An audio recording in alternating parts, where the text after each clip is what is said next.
Okie dokie, welcome to my new YouTube series on nutrition.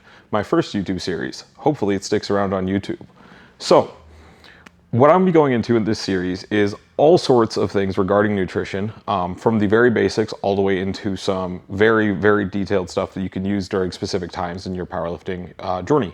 So, the main reason why I want to do this is because I think powerlifters just do not pay enough attention to the specifics of their nutrition. I think a lot of them go for the very broad stuff where they're like, okay, let me get my calories, let me get my protein. Some of them care about the difference between carbs and fat, but most people don't do it in an extremely calculated way, or they don't look much beyond the macros of food, and they just kind of focus on making sure that they weigh the right amount, but yet forget to really care much about the consistency of how much they weigh, the predictability of how much they weigh, or manipulating that throughout the year to get the best result they possibly can.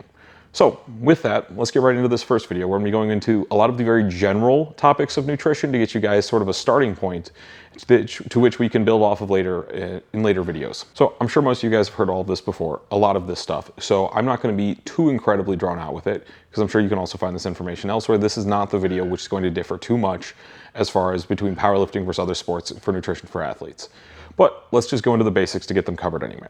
So first things first, let's just break down the different macros and what's notable about them.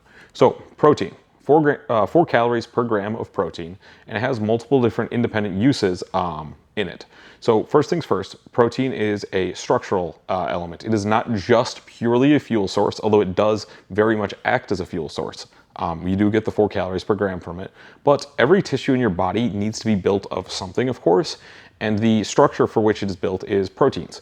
It's not like we take the entire proteins that we eat and then just like shuttle them directly into something. What happens is as you digest them, you break them down. Proteins are long chains of amino acids. You break them down into those individual amino acids, send the amino acids to where they need to be. Your body will take those little structured building blocks, the amino acids, assemble them into new proteins in your cells, and create new tissue with them. So protein is the source of structure. That's why you always hear that you need high protein if you want to be recovering well. It's because it's going to maintain the current tissue you have and build new tissue, new structural tissue. So it is incredibly important. It also is a bit of a signaling molecule. What it signals for is for that stuff, for building new tissue and repairing current tissue that needs to be repaired.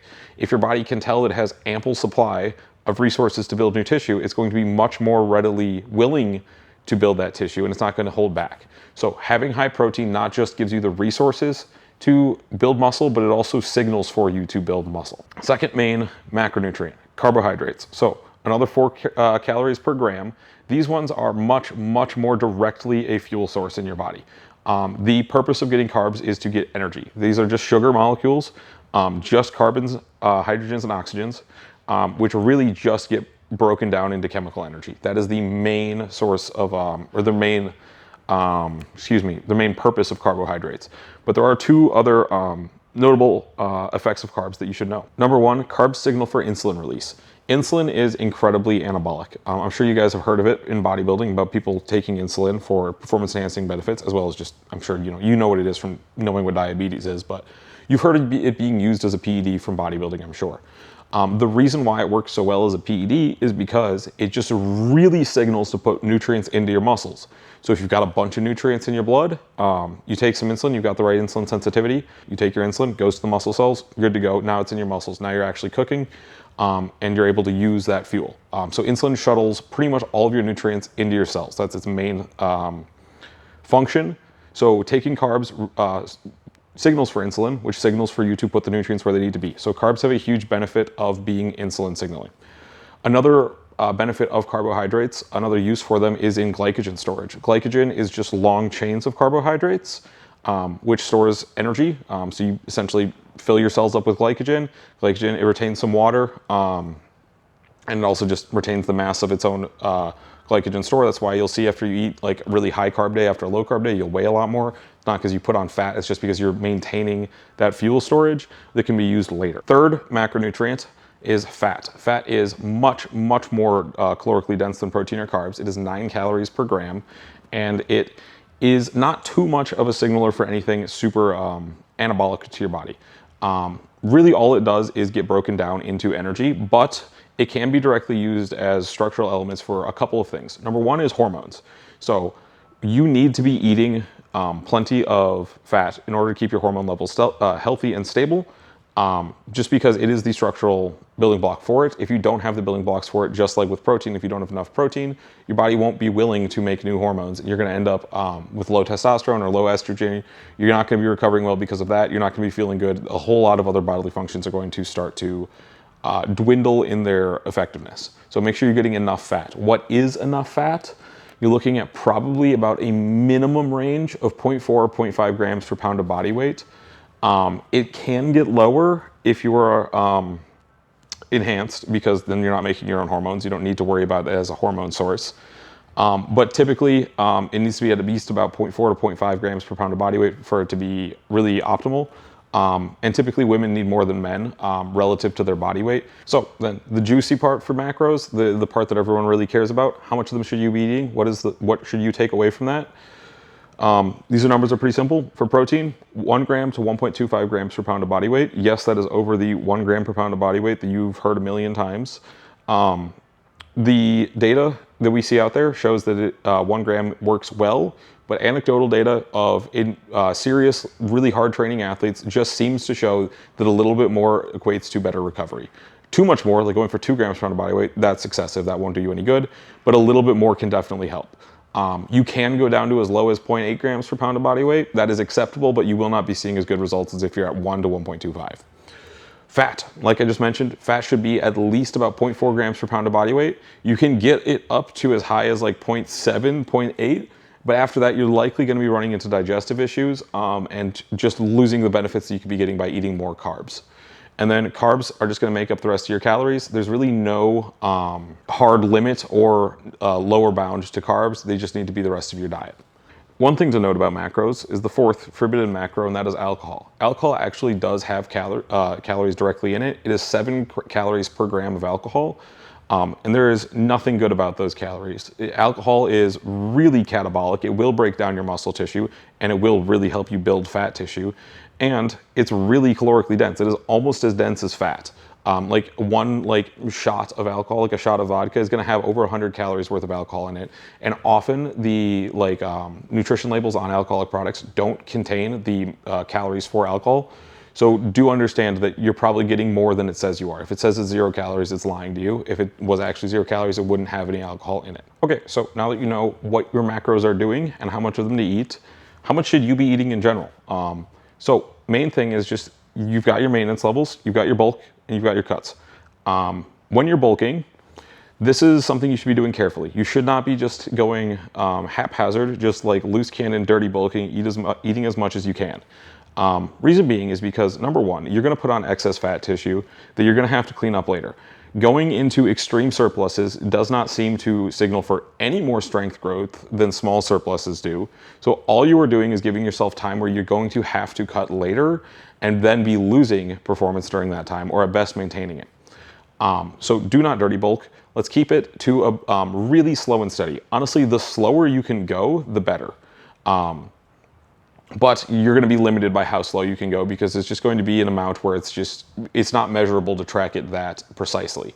You're not going to be able to effectively, consistently put on 0.2 pounds a week, just because you can't measure that type of, with that type of precision.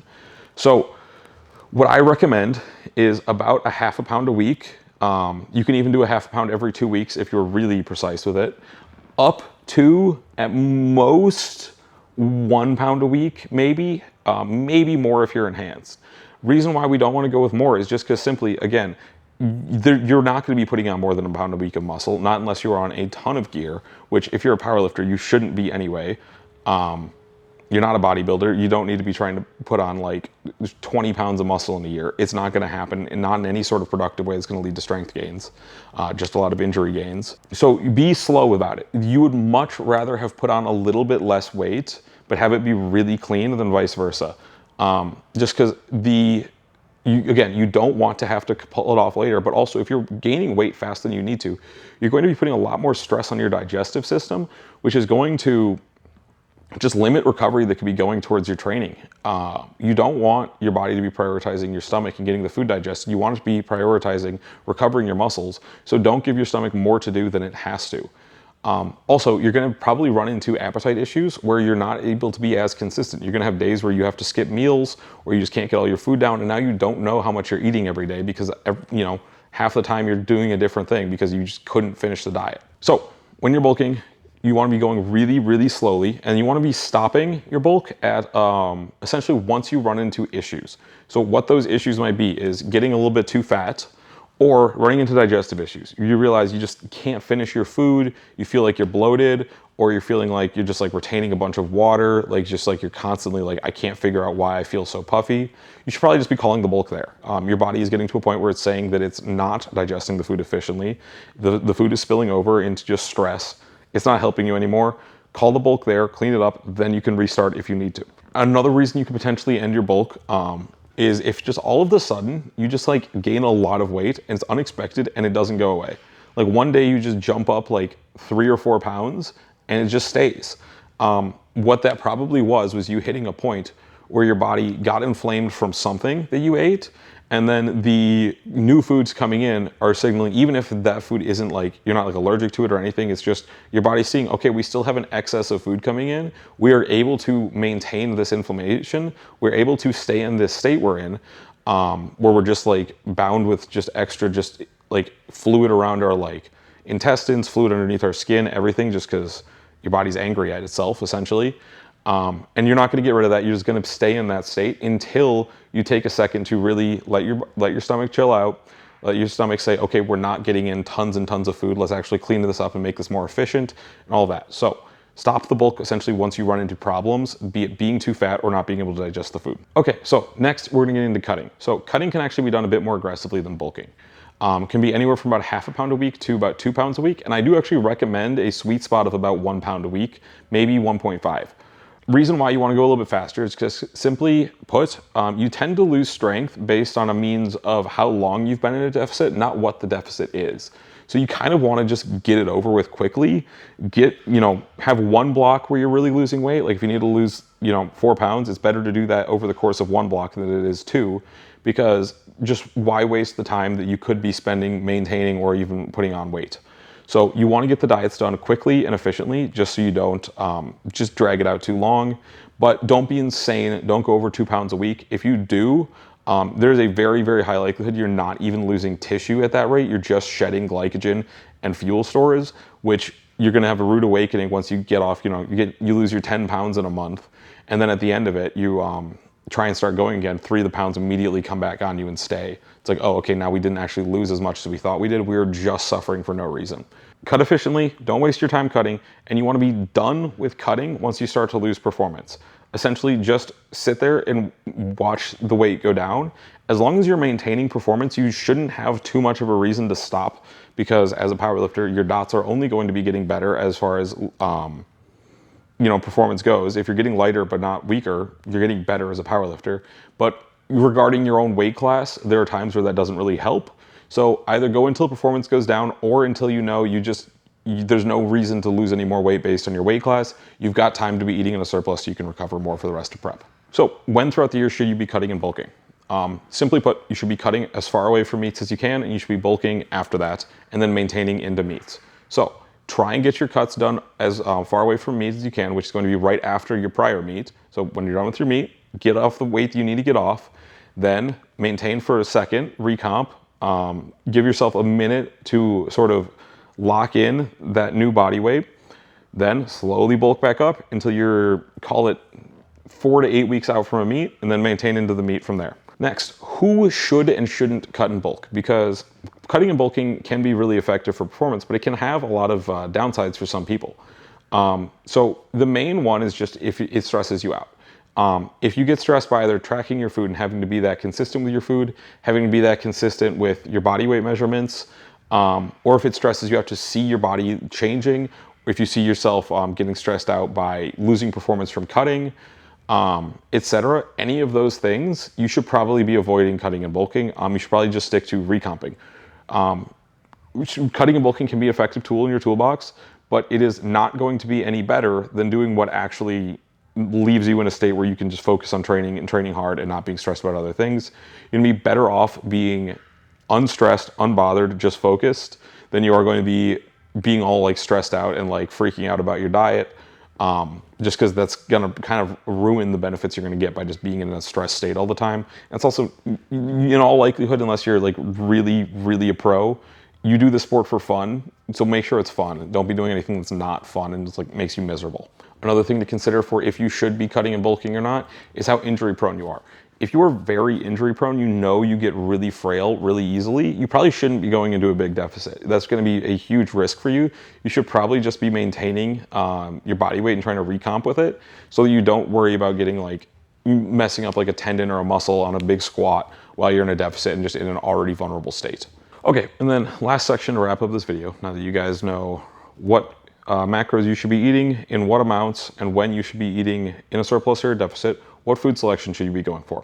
So this is going to be pretty simple. I'll go much more into this in later parts of the series, but to start out, for protein, definitely be biasing towards meat, be biasing towards eggs, be biasing towards dairy, but don't only go for dairy. What I mean by that is especially like whey protein. Like we do not want to be only having protein shakes, only having protein bars and like little protein packed stuff. Just because it gets really, it can get bothersome to your digestive system. It can stress you out. And it also just eventually, you're losing opportunity to eat potentially better nutrient sources like beef, which is packed full of like B vitamins and phosphorus and other micronutrients that's really good for you. So we want to be making sure we are getting in some animal protein from meat sources and eggs as well. Eggs are incredible. Eggs are made to be eaten. Like literally the yolk of the egg, the chick, feeds off of the egg white. It's meant to be fuel. You're going to digest it well. So eggs are a great protein source as well. One thing to note is plant protein. You want to be getting the lowest amount of your protein source as possible from plant protein.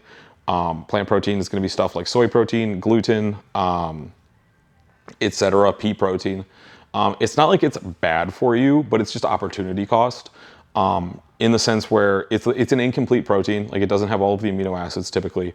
So you simply could be eating better protein that your body's going to digest better and be getting better results from. There's going to be more micronutrients and other stuff. So if you're eating primarily plant protein, you aren't hurting yourself, but you aren't helping yourself as much as you could be. So carb sources. This one's pretty simple because there's really no bad carb sources. The best ones, of course, are going to be the ones with the lower glycemic index. Glycemic index is just kind of a measure of how quickly your body's going to absorb it. We want to be absorbing it a bit slower because that will keep you more insulin sensitive, like mentioned earlier. So keep it towards grains, stuff like, rice, wheat. I don't know what other grains there are, but corn, that's another good one. Potatoes are really, really good, really well digested. They're also full of micronutrients like potassium. And then, so wheat, as far as gluten goes, just make sure you're able to really not get inflamed by gluten. As long as you can digest gluten well, wheat is a really good source. And then one thing to note is just sugars, like more simple or refined sugars. They're not bad for you by any means. They might make you a little less insensitive if you eat too many of them, but don't sweat it.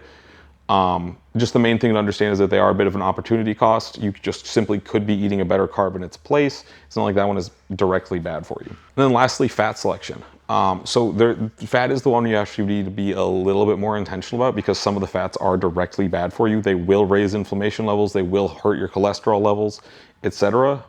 So we want to be staying away from a lot of saturated fats. We want to be mostly just avoiding like a lot of like heavily processed fats. But one thing I'm sure you guys have heard a lot of in this in the fitness industry recently is craze about seed oils. So seed oils are slightly inflammatory. Don't get me wrong, they are slightly bad for cholesterol levels, etc. They're not insanely bad. So unless you know it's something you should be worrying about, I wouldn't freak out about it. Just understand that if you have the option between like seed oils versus like coconut oil, for example, I would take the coconut oil just because it's going to leave your body a little bit happier. It's not an insane difference though, especially not for natural athletes.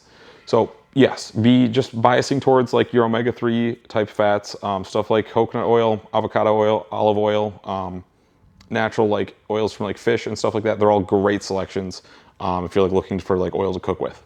As far as animal fats goes, like fats from beef, fats from dairy, fats from eggs, stuff like that. really solid option. It's not going to be super inflammatory. It's not going to really mess with you, mess with your stomach. It's got a lot of, it's usually tied with a lot of good nutrients. So I wouldn't be trying to reduce your intake of animal fat, but do understand that it is not the best option as far as like your cholesterol levels go, but that's only by like a technicality. Essentially, don't sweat it. If you want to have animal fats, they're a great source of fat. So with all of that, thank you guys for watching the part 1 to my nutrition series. I'll be doing my best to get a video out approximately every week for this series until it's over. With any luck, that is going to happen because there's always the question mark of whether my YouTube channel stays alive or not. But I will be doing my best to be releasing a video about every week for the next 2 to 3 months until this is over. So yeah, thank you guys so much for watching. Do all the good YouTube stuff. Like, comment, subscribe, share, all that. And I will see you guys next time.